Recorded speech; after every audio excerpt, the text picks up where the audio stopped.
lungsod said it amounts to a dismissal. And you've mentioned, sir, It amounts to a dismissal. no. That is that let me clarify that. The merits of the case were not examined by the Supreme Court. This is not doesn't mean this is not decide the merits of the case. It just talked about procedure. So the procedure was faulty, was lacking. So yun ang assessment ng Supreme Court. It has no bearing on the rightness or wrongness of the impeachment. And your reaction, sir, sa naging pagboto po ng Senado to archive? Nasabi niya, sir, ano kayo? Interested observer po kayo. Kaya nga, so I've observed that they voted against it. I keep telling you, the executive has no role in this. The president has no role. I'm an impeachable officer. I cannot involve myself in any of this. So, Yes, hello guys. We're back. Anisip Kon po. At magandang gabi sa inyong lahat. No, so ngayon nga po ay medyo pag-usapan natin ang tinuran or sinabi ng ating Pangulong BBM, no, na tungkol sa impeachment na nai-archive or naitago at hindi na dininig sa Senado. No? At itong araw, ayon sa ating PBBM, ay hindi nga raw tiningnan ang merits or hindi nga raw tiningnan ang nilalaman ng impeachment ni Sara, ni VP Sara. Kundi kaya ito hindi natuloy ay dahil sa maling proseso. No? Nang dahil dito, si Sara Duterte ay nagbubunyi. Talagang hanggang, hindi hanggang tenga ang kanyang ngiti. Half lang dito. Kasi take note, Sara, naka-archive ka lang. Maaring nasa sayo ngayon ang bola at malay natin na next year ay nasa taong bayan naman ang bola. Dahil nga ikaw ay ang kalaban mo rito ay taong bayan. Ni hindi mo pa nasasagot kung ano ang mga katanungan at ang mga gustong malaman ng taong bayan. Ang taong bayan ay uhaw na malaman kung ano nga ba ang pinaggagawa mo na hanggang ngayon ay may nabubulatlat pa rin sa mga katiwalian or ang maling pondo or ang mga pondong nilustay na hindi naman karapat-dapat, hindi naman sa karapat-dapat na pagbibigyan nito or pagpopondohan nito or pagkakagastusan nito. So ang taong bayan ay talagang mulat na mulat. Naghihintay kung kailan ka sasagot na alam naman namin diyan sa korte, sa Supreme Court ay may nangyayari ring kabulastugan, no?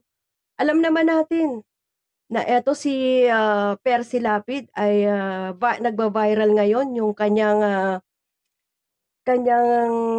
hula or kanyang sinasabi noon nung nabubuhay pa siya tungkol diyan sa Korte Suprema at tungkol diyan sa iyo, VP Sara.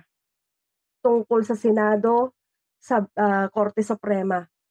Nagkakatotoo yung mga sinasabi niya. Ibig sabihin, credible ang kanyang mga sinasabi. Kaya nga siguro siya pinatay. No?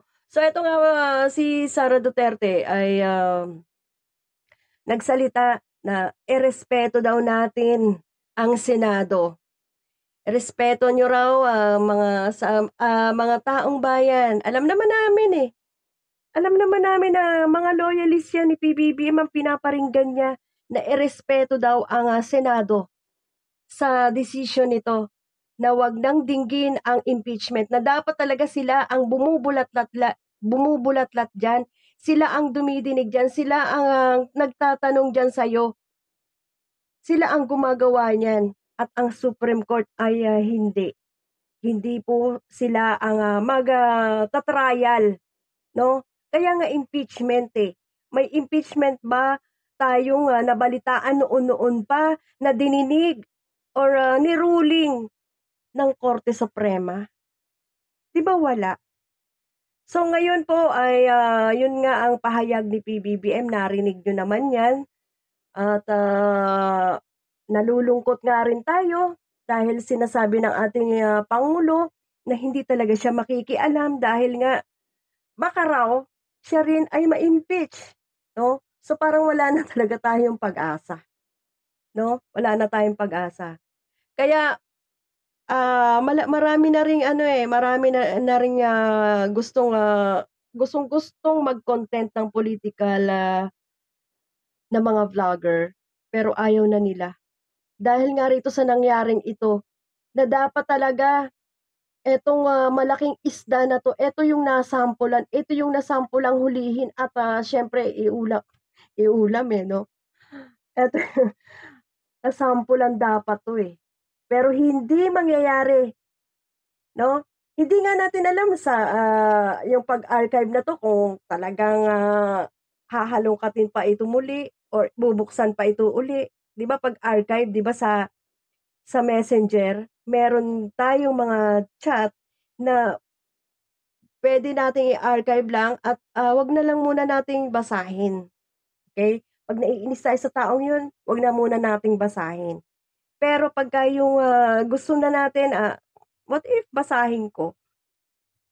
Maiisip natin na i-type uli yung pangalan niya at ayun, resto makikita na natin yung in-archive natin. So, gano'n din yung impeachment, puwede rin nila itong buksan uli pero what if hindi na nila buksan ito at hayaan na lang nila na nakatago na lang ito, 'no? Sabi nga nila kung hindi nga rin raw ito bubuksan, ay puwede nga daw mag-file uli sa February.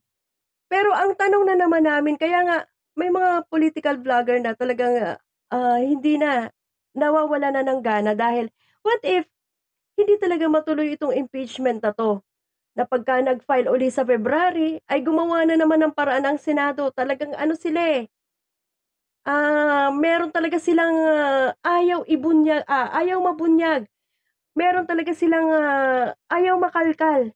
Halatang-halata naman, halatang-halata naman hindi naman tayo ano, bobo, hindi naman tayo tanga.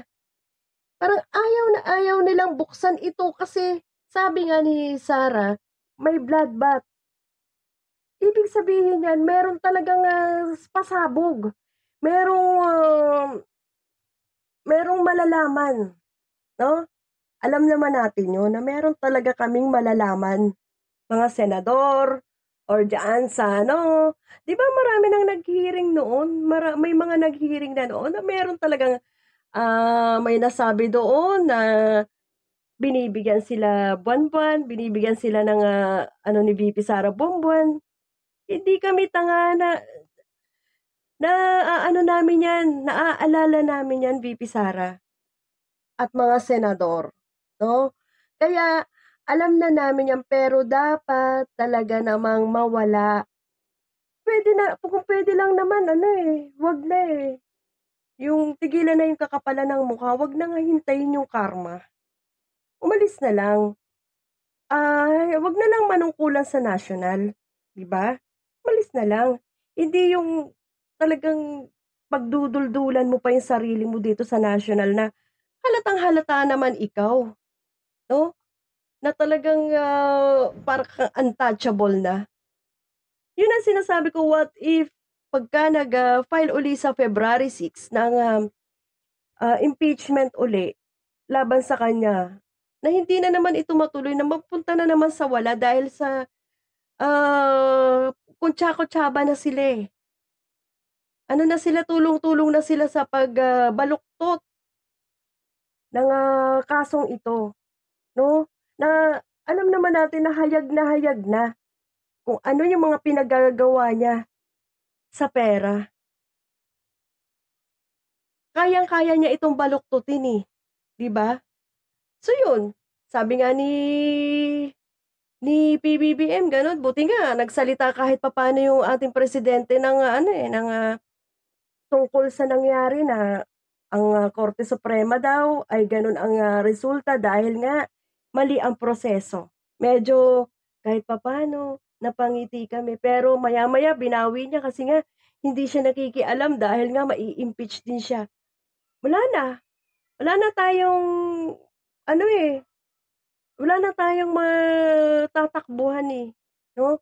Para na tayong nakatulala na tayo.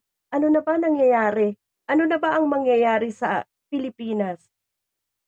Imbis na nakikita natin yung mga korap, nahahalata natin yung mga korap, pero wala na tayong matakbuhan pati Korte Suprema ano na, sino na ang tatakbuhan natin, 'di ba?